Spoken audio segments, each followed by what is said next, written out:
Welcome to How to Sell More. Today we're talking about the 3 hidden profit centers that exist within every service-based business. I'm Mark Drager. Let's get into it. So if you have a service-based business, if you are a retailer, if you are a specialist, if you are people-driven, if you're the type of company that maybe makes something for people, does services, consulting, done-for-you services. You essentially deliver something, and it's based off of people doing it, not manufacturing, not infrastructure, not necessarily real estate investing or things like that. But if you are the type of company where at the end of the day, you do stuff for people and they pay you for it, there are 3 profit centers that exist within every type of business like this, every type of service-based business. And funny enough, most companies are only aware of one of them. And so today I want to break down the 3 different profit centers that exist within every service-based, people-driven type of business to see if maybe you're leaving money on the table and to maybe give you a few fresh ideas for what others are doing in the marketplace. Now, a few years ago, I joined a private mastermind group that was focused 100% on real estate investing. It's a private group. It's all real estate investors, but it's not just real estate investors. It's not people who buy and flip homes or do wholesale or do all of these other types of strategies, but these are people who have actually become influencers.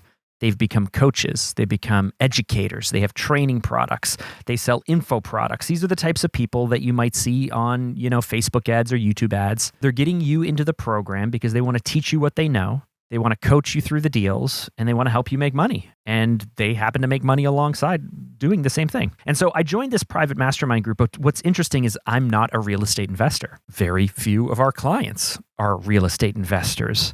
We do a lot of work with pension plans, and we do work with institutional lenders and property managers and asset holders. And so I understand the space. But what has been most interesting to me as I've gone into this group is they operate.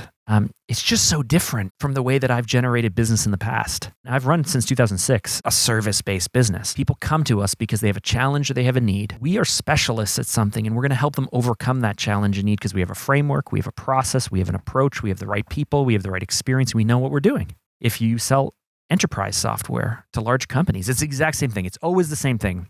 Someone has a problem. We happen to have a solution. We're going to right fit it, and you're going to pay us to do it, to make it, to fix it, whatever it might be. And so we all focus on this. We focus our lead gen on this. We focus our sales on this. We focus on this because done-for-you services is the way that every service-based business is built. It's a revenue stream. But often you are going to pay me, client, prospect. You're going to pay me, and I'm going to do the work. And so we're always hunting. We're always searching. We're always trying to get the next client, get the next retainer, get the next project, get the next engagement, whatever it might be. Especially, if it's year-over-year work, that's fantastic. If it's recurring revenue, that's fantastic. But it's not passive. It's not like we can just sell it once and then not have to worry about it again. It's not like we can just take care of it once and then, build it once and then sell it 1,000,000 times to 1,000,000 people. So there's not a ton of scalability within this business model aside from, finding efficiencies, being able to find increased productivity, and then basically build up human capital, build up, AI will help us, systems will help us, tools will help us, but we essentially need to make sure that we're always delivering on the work that we're doing. I don't want to downplay that. That's amazing. That's a really great way to build a business. But there's these other 2 profit centers that I've been learning about as I've gotten into this real estate marketing group, which again, people are like, why are you part of this group? Like, these aren't your clients. It's because they're exposing me to different ways of marketing, different ways of selling, and different ways of thinking about the business. And so profit center number 1, not to beat a dead horse, but profit center number 1 is the done-for-you service or the done-with-you service. That's amazing. Now, the second profit center that most people overlook is if we are specialists, if we know how to do something. I own a branding agency. We help 7- and 8-figure business owners in the B2B space. We help them sell more. We help them figure out who they are, right? So we are specialists at something. And if you are in this space, the next step, which most people overlook, is I can teach people how to think the way I think. I can teach people how to do what I do. I can teach people. You can teach people. And this is what this real estate investment group has done so well. They realize that for the last 10, 15, 20 years, they have all of this experience. Some of the people in this group have done thousands and tens of thousands of deals. They have a ton of experience, and they have to stay on top of all the legislation changes. They have to stay on top of finance changes and what's happening in the marketplace, and they know their stuff.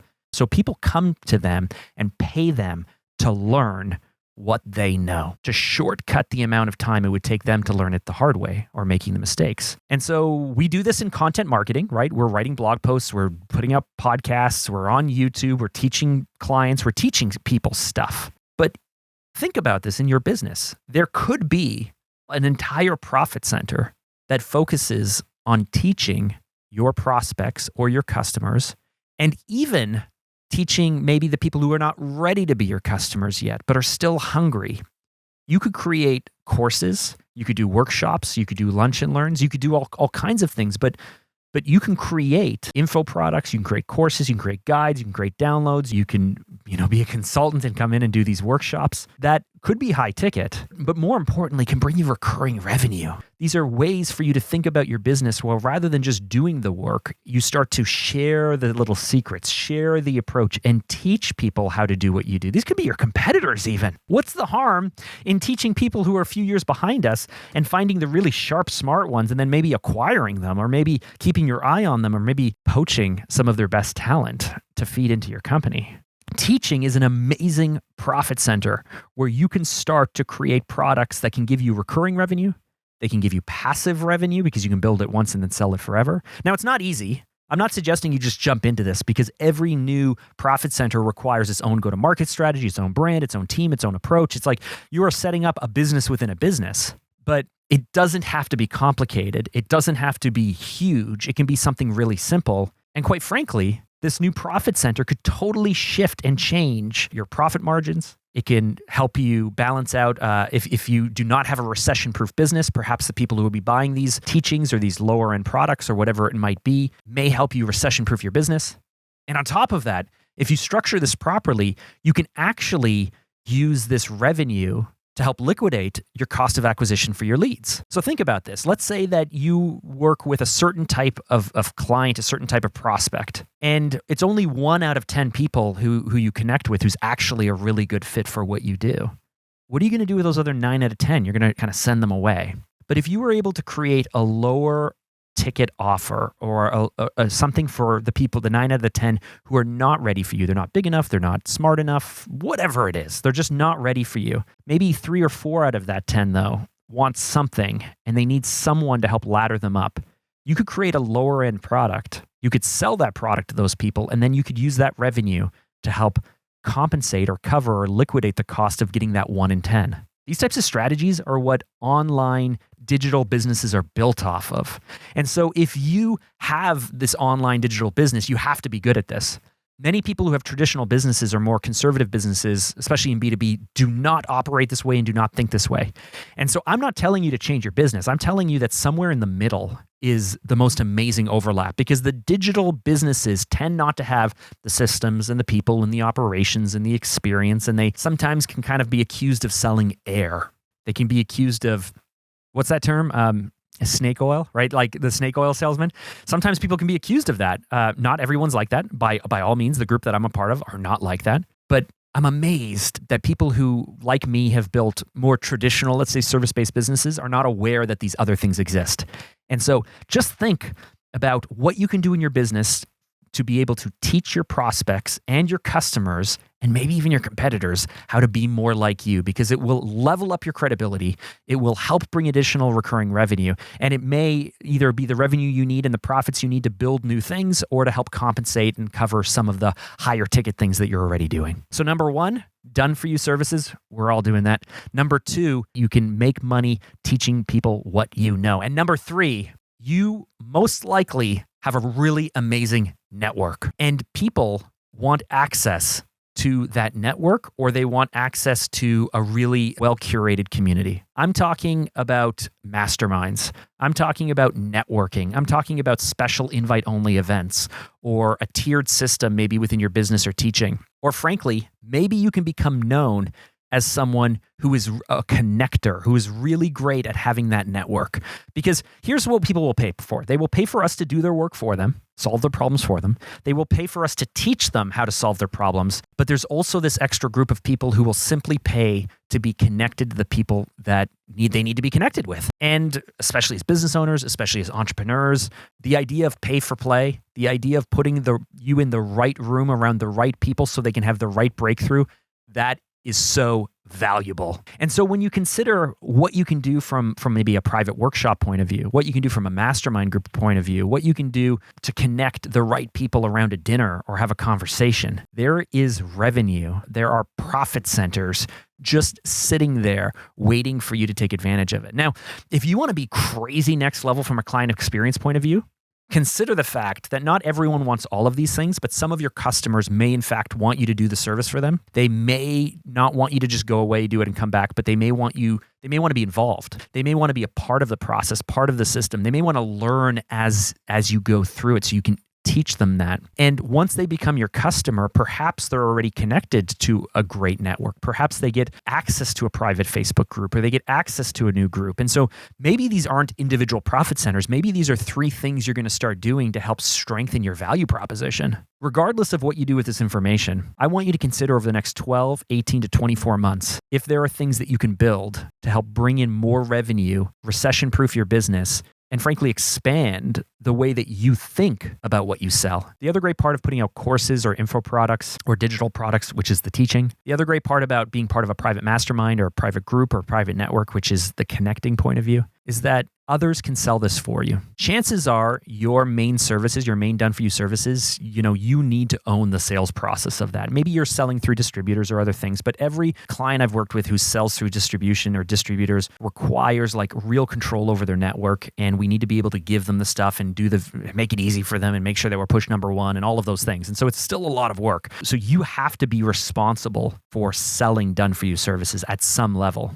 But the teaching and the connections, you can partner through joint ventures. You can find people who are experts at this. You can sell through affiliates. Because once you've created the idea, created the concept, or created the content, it can be sold over and over and over again.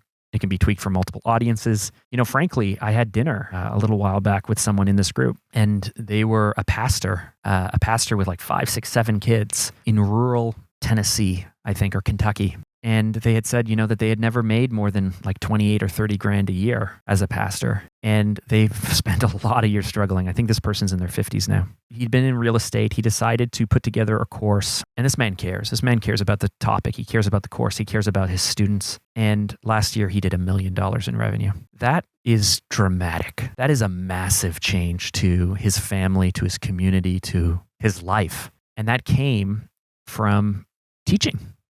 Helping people who want to know what he knows, to do what he can do. And so being a part of this group has really opened my eyes to how stuck we get in our ways of what we sell, how we sell, and what we do. And I just want you to consider if maybe there's a better way out there. Okay, with that, let's get into the 3-point roundup. So number 1, I want you to look at your business and figure out if there's done-for-you opportunities, if there are done-with-you opportunities, if there's an opportunity to put courses together or to sell products that help teach this at whatever level, and whether you can build or have a network that people will value being a part of. Because in each of those is a different revenue opportunity, a different type of revenue, and a different profit center.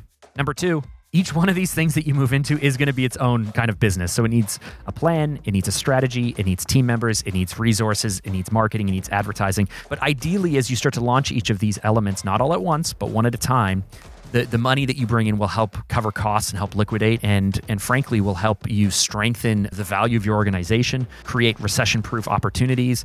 And frankly, as you start to bring in more passive revenue, I think you'll start to see what this can actually do for your business and where you want to put that money. And takeaway number 3, you just got to try something. You just got to do it. All of these ideas can work if you're committed to them. So pick something. If you were inspired by this talk, write it down in your book, talk to your team about it. Start looking for a way that you can implement this small and grow from there. I want to thank you for listening to this episode. If you got any value out of it at all, why not head over to Instagram? Give us a follow. Our handle is @SalesLoopBrand. And if you have any additional thoughts or questions, you can DM us. I will personally get back to you with those answers. And if you've made it this far into the podcast, you probably should subscribe. Why? Well, every single week we share tips and strategies just like these to be able to help you boost your business growth and explode sales. I'm Mark Drager. Thanks for listening. We will catch you next time.